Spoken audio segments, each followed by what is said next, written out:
I asked Jeremy how to introduce you, and he said, and your title, and he said, well, her title is rock star.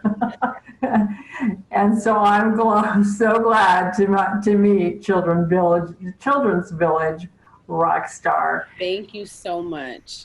Paulette is a supervisor and a member of the leadership team at Children's Village. And, I have a question for you today to talk a little bit about our Family Guide Toolkit for residential providers.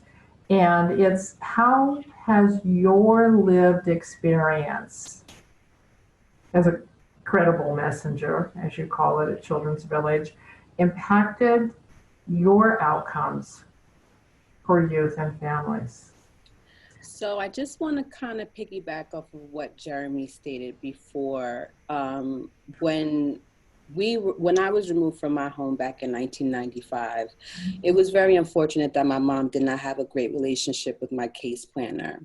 And because we were already removed for neglect, my mom was treated a certain way, and the dynamics between her and my case planner made it bad for me and my siblings because it was just poor case planning. So I think that when children are removed and case planners are going through a file or whatever paperwork, they already assume of these parents. They already look at them from a different lens. And I think now with credible messengers, we don't do that, right? We are like, this is your situation. We deal with everybody on a case-by-case basis with a clear lens, with authenticity, with I've gone through this, I've gotten through this, let me show you how to do it. And I think that's the most important thing, because when you're dealing with these youth and families, it should be non-judgmental, right? It should be authentic. It should be genuine. It should be transparent, because we are here to help them. I think a lot of the other great things about the credible messengers are that we are able to engage and empower and connect these youth and families to systems, to allies. We show them how to navigate through the foster care system. I fortunately was a go-getter at a young age, and I always wanted to succeed.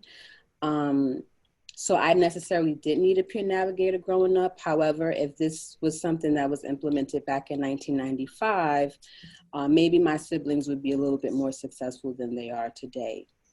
So the credible messengers are so vital and play such a tremendous role in whether or not youth age out of foster care successfully or not.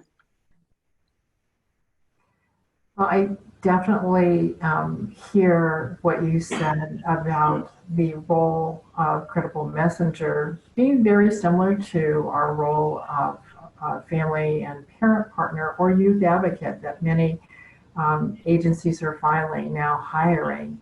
And I think that what I'm hearing from you and Jeremy is that the key is authenticity.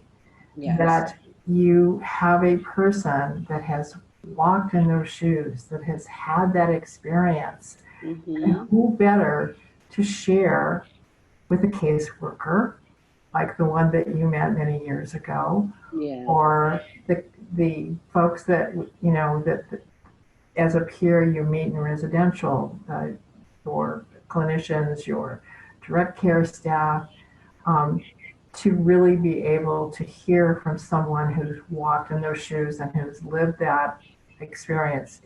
It's authentic. It is very authentic. This Credible Messenger program has been doing such great work.